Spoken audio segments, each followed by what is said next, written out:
Assalamualaikum warahmatullahi wabarakatuh. Apa kabar anak-anak sekalian? Bertemu kembali dengan bahasan pelajaran kita kali ini adalah beriman kepada kitab-kitab Allah. Ada sebuah gambar Al-Quran raksasa atau ukurannya yang sangat besar. Bagaimana beriman kepada kitab-kitab Allah ini? Mari kita belajar bersama. Beriman kepada kitab Allah merupakan rukun iman yang ketiga, urutan nomor 3 dari rukun iman yang jumlahnya ada 6. Pertama kepada Allah, kedua malaikat, yang ketiga kitab. Kitab Allah adalah kumpulan firman Allah. Firman itu bicaranya Allah, perkataan Allah yang diturunkan kepada para nabi dan rasul untuk disampaikan kepada umatnya. Tidak semua ya, tidak semua nabi dan rasul, ada beberapa nabi dan rasul saja yang mendapatkan wahyu berupa kitab suci ini.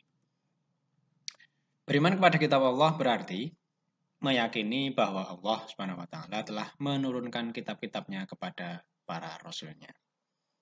Ini maksudnya adalah bahwa sebagai umat Islam kita wajib beriman, meyakini bahwa Allah telah menurunkan kitab-kitabnya kepada para rasulnya. Salah satunya adalah Nabi Muhammad yang mendapat kitab Al-Quran.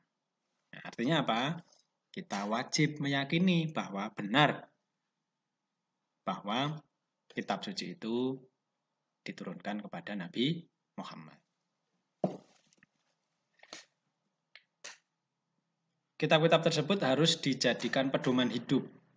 Ya, Al-Quran itu tadi sebagai kitab sucinya umat Islam ya, kita jadikan pedoman hidup untuk menuntun dan mengatur cara kita bersikap dan berperilaku.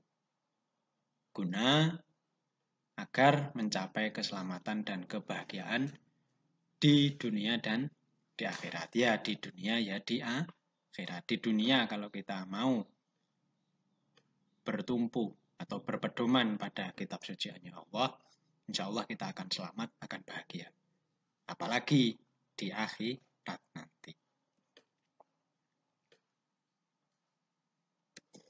Nah, ada 4 kitab suci, ada 4 kitab Allah yang wajib kita imani.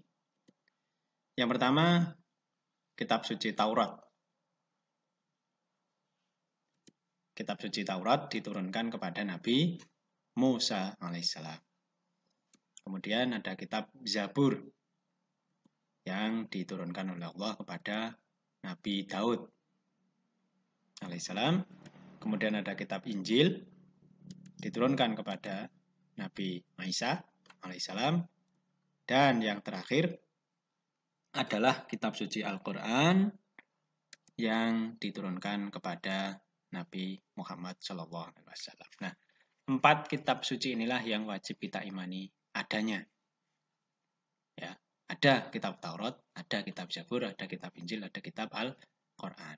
Dari keempat kitab suci ini, yang menjadi pedoman kita sebagai umat Islam adalah Al-Quran ini. Tetapi kita tetap wajib untuk beriman kepada Taurat, Zabur, Injil bahwa benar Allah telah menurunkan kitab-kitab itu kepada para rasul-rasul tersebut. Kita tidak boleh mendustakan, ya, tidak boleh tidak beriman, tidak boleh tidak percaya bahwa Taurat, Zabur, Injil itu ada. Kita tetap harus meyakini bahwa kitab-kitab itu ada atau pernah ada dan diturunkan kepada para nabinya itu. Namun Al-Quranlah yang menjadi pedoman hidup kita. Yang pertama kita bahas kitab Taurat ya. Nah, ini ada salah satu wujud dari kitab suci Taurat ya.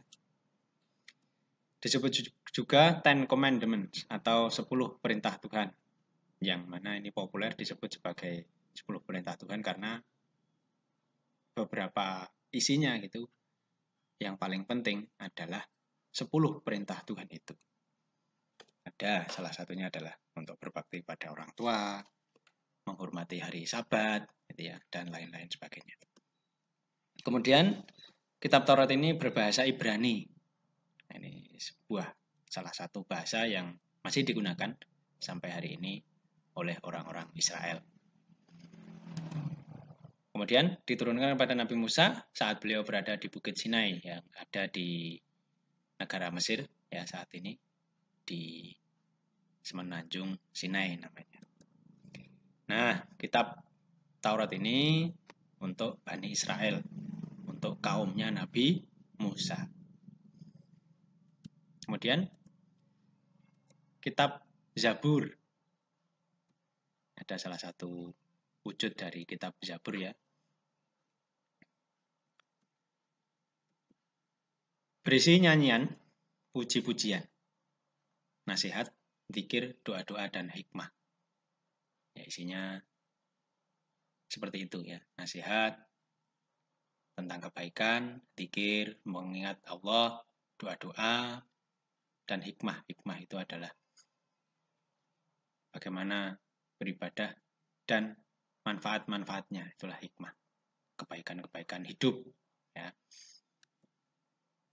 Ini berbahasa Kipti. Kipti itu Mesir ya. Orang Mesir aslinya berbahasa Kipti ini. Diturunkan kepada Nabi Daud yang berdakwah di Kanaan, Yerusalem sana ya. Ya, dekat Mesir memang berbatasan dengan Mesir. Nah, ini juga untuk Bani Israel. Di kitab Taurat kemudian ditambah dengan kitab Zabur. Ini untuk Bani Israel. Kemudian ada kitab Injil. Ada salah satu gambaran kitab Injil yang kuno ya, yang sudah sangat lama. Injil berarti kabar gembira. Nah, arti dari Injil itu sendiri sebuah kata bahasa asing bagi kita ya, tapi jika diterjemahkan berarti kabar gembira. Salah satu kabar gembira dari Injil itu adalah tentang datangnya Nabi Muhammad di akhir zaman sebagai Nabi yang terakhir. Di Injil itu sebenarnya ada berita tentang kedatangan seorang Nabi yang akan menyempurnakan ajaran-ajaran para Nabi. Berbahasa Suryani, ya aslinya berbahasa Suryani Injil ini. Diturunkan kepada Nabi Isa yang berdakwah juga di Yerusalem, di daerah Palestina dan sekitarnya ya. Untuk Bani Israel juga, khususnya kaum Nasrani. Ini kitab Injil. Kemudian yang jadi pokok pembahasan kita adalah kitab Al-Quran. Ini ada salah satu kitab Al-Quran yang sangat kuno ya. Al-Quran menurut bahasa berarti bacaan atau sesuatu yang dibaca. Ya. Al-Quran ini kan bahasa Arab. Artinya kalau dibahasakan Indonesia bacaan. Nah, Al-Quran ini berbahasa Arab sejak dulu sampai hari ini, sampai nanti datang waktunya kiamat begitu, akan tetap berbahasa Arab. Diturunkan kepada Nabi Muhammad yang berdakwah di Mekah dan Madinah. Nah, Nabi Muhammad dakwahnya di Mekah, Madinah, dan sekitarnya sejazirah Arab itu. Untuk seluruh umat manusia, tidak hanya Bani Israel atau orang Arab saja, atau orang Mekah, Madinah saja, tapi untuk seluruh umat manusia. Nah, sebenarnya Al-Quran ini untuk jadi pedoman seluruh umat manusia, maksudnya adalah tidak hanya orang Islam saja. Orang selain Islam boleh dan pasti akan bahagia, selamat jika berpedoman pada Al-Quran. Nah, ini yang menjadi keajaiban Al-Quran adalah bahwa Al-Quran ini masih asli dari sejak zaman Nabi Muhammad sampai hari ini, sampai nanti kiamat akan terjaga keasliannya. Berbahasa Arab. Ya, asli. Tidak pernah ada yang bisa memalsukan, meniru, menambah, mengurangi. Sebagai penyempurna kitab-kitab sebelumnya. Nah, Al-Quran inilah yang menjadi pedoman kita. Mengapa? Karena memang tugas dari Al-Quran adalah menyempurnakan kitab-kitab sebelumnya, menyempurnakan Taurat, Zabur, dan Injil. Ya. Nah, masih berlanjut. Al-Quran ini diturunkan berangsur-angsur. Maksudnya berangsur-angsur ya sedikit demi sedikit kepada Nabi Muhammad selama 22 tahun. Semasa beliau menjadi Nabi, lebih 2 bulan, lebih 22 hari. Mengapa? Karena disesuaikan dengan keadaan yang dihadapi Nabi Muhammad. Jadi tidak urut. Dari Al-Fatihah sampai An-Nas itu tidak urut. Disesuaikan dengan permasalahan, keadaan yang dihadapi Nabi Muhammad. Ada sahabat yang tanya tentang sesuatu, Nabi Muhammad tidak bisa menjawab, maka Allah akan memberikan petunjuk dengan wahyu Al-Quran. Agar memudahkan dan dalam penghafalan dan penyampaiannya kepada umatnya. Jadi mudah dihafal, mudah juga disampaikan. Mudah juga dipahami. Nah, isinya di dalam Al-Quran ada bagian-bagian yaitu 30 juz. Ada 114 surah atau surat dan ayatnya berjumlah 6.236 ayat.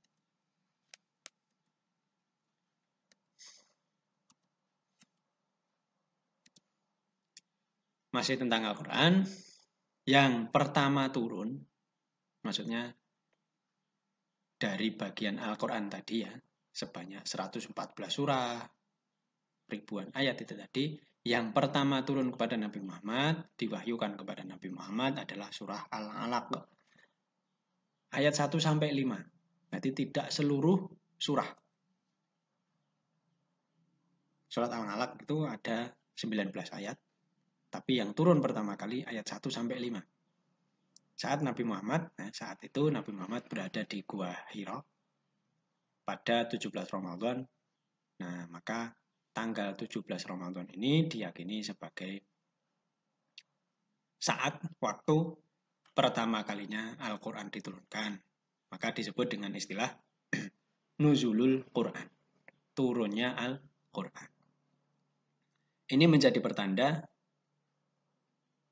bahwa Nabi Muhammad diangkat oleh Allah menjadi seorang Rasul, seorang Nabi. Sebelum mendapat wahyu surat Al-Alaq 1-5 ini, Nabi Muhammad belum jadi Nabi. Ya, setelah mendapat wahyu ini, kemudian beliau mendapatkan petunjuk dari istrinya, dari juga orang-orang di sekitarnya bahwa ini adalah petunjuk bahwa Nabi Muhammad diangkat menjadi Rasul, menjadi Nabi. Usia beliau saat itu adalah 40 tahun. Nah, adapun yang terakhir adalah surat Al-Maidah ayat 3. Yang pertama ini, sementara yang terakhir adalah surah Al-Maidah ayat 3, yaitu saat Nabi Muhammad SAW melaksanakan haji. Melaksanakan haji, tepatnya adalah pada saat kegiatan wukuf di daerah Arafah.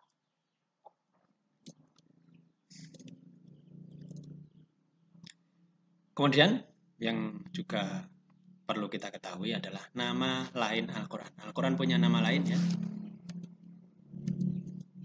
Seperti Al-Huda, artinya petunjuk. Al-Furqan, artinya pemisah. Pemisah apa? Antara yang baik dan buruk. Kemudian An-Nur, cahaya. Orang yang baca Al-Quran akan mendapatkan cahaya. Rumahnya bercahaya. Al-Zikr, pengingat. Peringatan juga bisa. Nah, di dalamnya terdapat peringatan-peringatan dari Allah juga untuk mengingatkan diri kita akan Allah. Asy-Syifa, penyembuh. Karena dengan membaca Al-Quran dapat menyembuhkan penyakit-penyakit tertentu, utamanya adalah penyakit hati. Ya. Kemudian ada juga Al-Bayan, artinya penjelas. isi pokok Al-Quran, isi di dalam Al-Quran ada berbagai macam hal. Ya. Yang pertama adalah akidah. Ini tentang keimanan, keyakinan kepada Allah Subhanahu wa taala dan juga rukun iman yang lain. Kemudian ada syariat, pedoman kehidupan, bagaimana kita hidup bermasyarakat, hidup sebagai individu, beribadah, bernegara, dan seterusnya. Akhlak, yaitu budi pekerti, ya, bagaimana kita bersikap pada diri kita sendiri, pada orang lain. Kemudian ada ibadah, tata cara peribadatan, muamalah, hubungan antar manusia, tentang jual beli, hutang piutang, itu ada dalam Al-Quran. Ada tarikh, tarikh artinya adalah sejarah. Sejarah siapa? Para nabi, orang-orang terdahulu. Ya. Ilmu pengetahuan juga ada dalam Al-Quran. Juga janji dan ancaman Allah Subhanahu wa taala akan terwujud nanti di hari kiamat. Itu sudah tercantum dalam Al-Quran. Maka ini menjadi pedoman hidup kita, menjadi petunjuk agar kita selamat di dunia dan di akhirat. Yang terakhir, hikmah beriman kepada kitab Allah. Apa hikmahnya, apa manfaatnya bagi kita? Yang pertama, kita memiliki keyakinan bahwa Allah menurunkan kitab kepada Rasul. Ini harus kita pahami bersama. Jadi tidak hanya Al-Quran yang kita imani, tapi juga kitab-kitab Taurat, Zabur, dan Injil. Tetapi yang kita jadikan pedoman hidup kita adalah Al-Quran. Dua, memahami bahwa kitab Allah mengajak kepada keselamatan baik di dunia maupun di akhirat. Kalau kita paham, kita ikuti, maka insya Allah kita selamat di dunia dan akhirat. Ketiga, meyakini Al-Quran adalah kitab suci sebagai pedoman hidup. Nah, ini yang paling penting, bahwa kita sebagai umat Islam, pedoman kita adalah Al-Quran. Dan yang keempat, selalu ingin mempelajari Al-Quran. Nah, ini sangat baik bagi kita. Dengan kita mempelajari Al-Quran, kita bisa mengamalkannya dengan sebaik-baiknya. Baik, anak-anak, demikian yang kita bahas perihal beriman kepada kitab-kitab Allah. Semoga bermanfaat. Akhirul kalam, assalamualaikum warahmatullahi wabarakatuh.